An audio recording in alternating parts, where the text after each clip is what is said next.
ব্রতের রাজা মহাশিবরাত্রি সর্বশ্রেষ্ঠ ব্রত মনে করা হয়। এই ব্রততে কি কি করলে অমঙ্গল হয়, মহাদেব রুষ্ট হয়, কি কি করলে মহাদেব তুষ্ট হয়, অত্যন্ত ভালো ফল পাওয়া যায়। 1. আতপ চাল, অক্ষত আতপ মহাদেবকে নিবেদন করলে। 2. বেল ফুলের মালা পরালে। 4. পঞ্চামৃত দিয়ে 4 প্রহর মহাদেবকে স্নান করালে।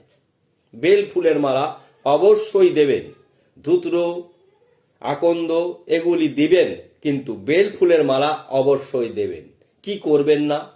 নেশাদ্রব্য সেবন করবেন না এবং কালো পোশাক পরিধান করবেন না। আপনার জীবন ধন্য হবে। আমরা শর্ট ভিডিও দিয়েছি 4 প্রহর কখন কোন